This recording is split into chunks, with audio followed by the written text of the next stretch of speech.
எச்சரிக்கை. காதில் உள்ள அழுக்கை எடுக்க பட்ஸ் பயன்படுத்துபவரா நீங்கள்? பெரும்பாலான மக்கள் பட்ஸை பயன்படுத்தி காதுகளை சுத்தம் செய்வது சரியான வழி என்று நினைக்கிறார்கள். ஆனால் அது தவறானது. இது போன்ற பொருட்களை பயன்படுத்துவது பெரும்பாலும் காதின் இயற்கையான செயல்முறையை சீர்குலைக்கிறது.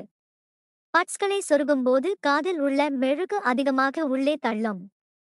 சில நேரங்களில் காதுக்குள் உள்ள தோலை எரிச்சலடைய செய்கிறது, தொற்று அல்லது அடைப்பு ஏற்படும் அபாயத்தை அதிகரிக்கிறது.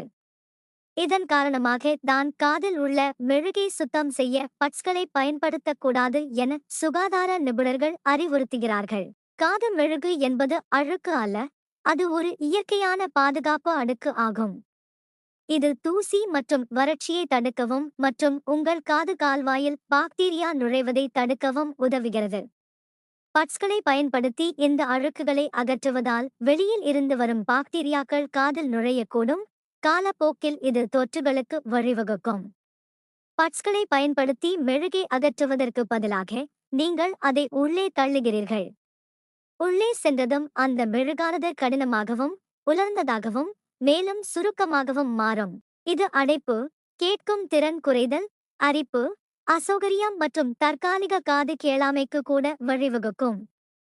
காது மெழுகை அகற்ற பட்ஸை பயன்படுத்தி சுத்தம் செய்யும்போது தற்செயலாக காதுக்குள் கீறல்களை ஏற்படுத்தலாம்.